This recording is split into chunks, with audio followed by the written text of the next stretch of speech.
Hey everyone, so I am going to do a reaction video today. If you don't know what that is, it's just you're basically watching my reaction to a video that I'm watching. And a lot of times it's maybe a musician or vocal coach watching a really creative video and kind of how you respond. Big Star Wars fans will sometimes watch trailers and get their initial response.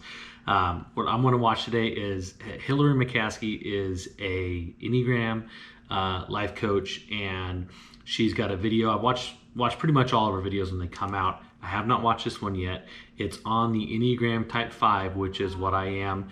And let's just watch it and you'll see how I respond to what she says.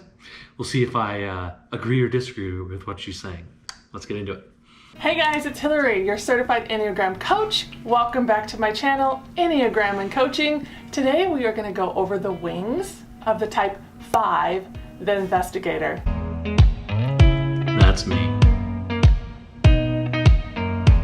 Very much Type 5. All right, so before we dive into the Type 5's wings, let's learn a little bit about what a Type 5 is. First things first, why are they called the investigator? Because more than any other type, they want to find out the why behind things. They're always searching and asking questions and literally figuring out things in so much more depth than the other types would. They really want to know the why behind everything. And I can honestly say I know this. Yeah, so much so that sometimes it cripples us from actually ever doing anything because we're too busy trying to figure out how something works. To be true, I have a Type 5 for a son, and his entire life he's taken things apart and tried to put it back together and figure out why do they operate the way they do. Anyways, that's how they get their name. Toasters did that as a kid. All right, so moving on, what are the core fears, the core desires, and the core longings of Type 5?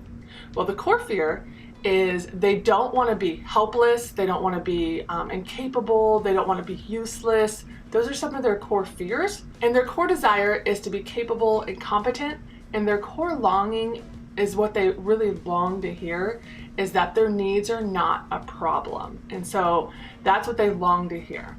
Because I think a lot of times they feel like they're asking so many questions, they're researching, they're trying to figure out the why, and maybe they feel like it could bother other people, and you know, they need that, they need to be able to do that, and so they really want to know that their needs of what they need in life is not going to be a problem for those around them.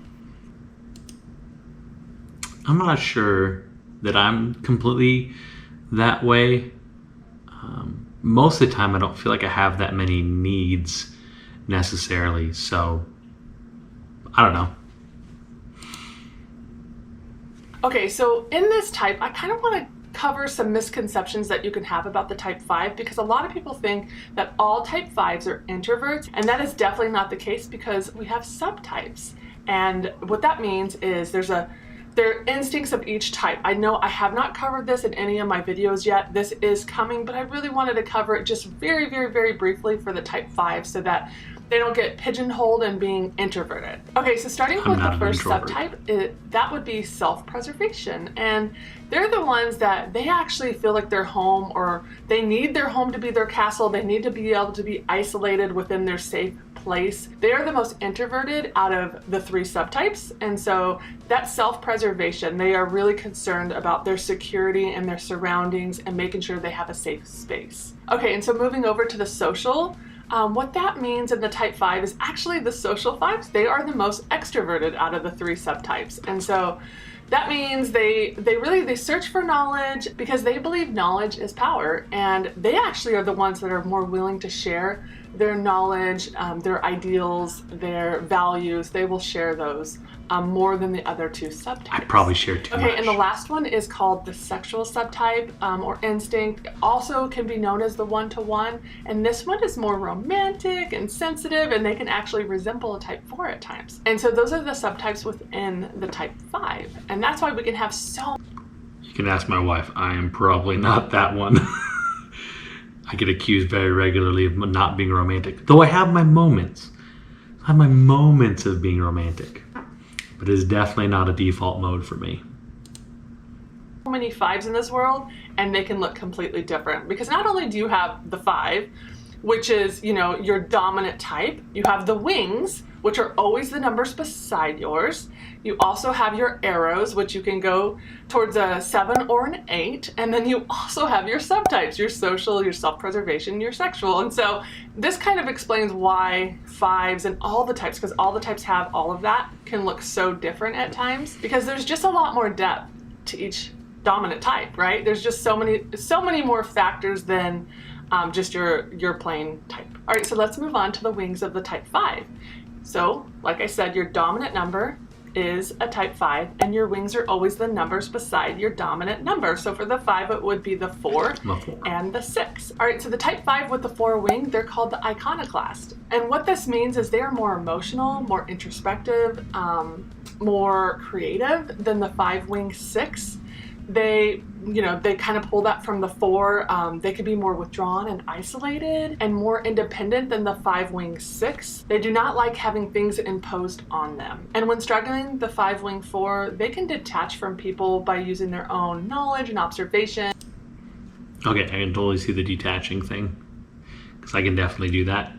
With my knowledge, I can kind of detach from folks, but I don't tend to be, I'm not super solitary. But again, that's that whole like social 5 versus the introvert 5. And insights to create distance from people. And so that is when they're struggling, they're going to totally withdraw and detach from people easier than the 5 wing 6. And their inspiring quality is they are amazing at pulling things apart and conceptualizing new ways to look at it from different and creative viewpoints. And so that's that inspiring quality of that type 5 with the 4 wing. So let's move on to the type 5 with the 6 wing, the problem solver. So they use their skills of observation and organization and detail to figure things out. They are cooperative, persistent, disciplined, and very interested in practical matters. They are intellectual, they love analyzing and problem solving, which is where they get their title, the problem solver. And when struggling, the 5 with the 6 wing, they could start to just live in their minds and stop actually using their emotions and their personal relationships. And this can be very difficult. And so I'm definitely a wing 4. Like, I'm not super disciplined, and I think that is part of that 4 wing. There are some qualities of this, and I think with most of these things, there's some qualities I'll carry over from almost every like subtype and stuff like that, but definitely I'm more of that wing 4. Challenging for them. And their inspiring quality is that they are so good at dissecting problems and analyzing things and finding a solution through lots of research and using their minds. And so when struggling, they can get trapped in their minds, but their inspiring quality is they can actually use their minds. I'm a pretty good problem solver, but I think with everything else that was discussed in the wings, definitely still leaning toward why they're using their mind, really. What that looks like and the why behind it, which for them, they always want to know the why. All right, guys, so those are the wings of the type 5, the investigator. So again, the 5-4 and the 5-6. So I hope this video helped you, and if you're type 5, this enlightened you and caused you to go, oh, that's why I do this or why I do that, and also helped you figure out which wing you lean most towards. And they say about the wings is usually early on in your life you used one a lot, and then as you get older you can tend to go to the other wing. You could be balanced in both of them. You can only use one. Some people even say I don't use either. And so it really depends on your self-awareness and what that looks like, and how can it help me? How can wings help us with self-awareness and growth? That's the reason why I teach about it, because I do believe knowing your wing is a big piece of knowing why you are the way you are and how to grow and become the best you that you can be. All right, guys, so that's all I got today. Don't forget to subscribe. That means the world to me. And also like the video if you did like it. That lets me know I'm doing a good job and to keep going. And so I appreciate all the love you throw my way. Put it in the comments below if you're a 5 or you know a 5, and what is your wing? I'd love to know. So, all right, guys, until next time, bye. So definitely, I love toward the end there where she talked about sometimes it's a little more of a balance, and I think that's what I see, little bits of all of it in me, but like all of it's bits of me. Like when we go on vacations, I love to come home. I like going to see movies by myself, but I also like to hang out with large groups of people. That's fun. That's energizing for me.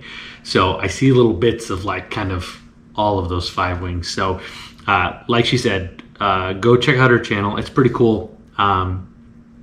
It's not just about like necessarily pigeonholing yourself into a specific. It's about understanding yourself a little bit more, and as you learn about other people, it's about helping you interact in a more positive way with other people. As a realtor in the industry, I work with all sorts of different kinds of people, and if I can kind of understand, like maybe one of my clients is a 4. I can understand kind of how they're going to process. If they're a 1, it helps me adjust how I'm kind of working with them to make sure I'm communicating with them the best way that I can. So that's kind of how I use Enneagram, is helping me communicate in the best and most positive way that I can with the people that I'm around and working with. So anyway, hope you guys enjoyed this video, and go check out Hillary's channel. Link it below or in the comment or wherever it is on this video. So bye.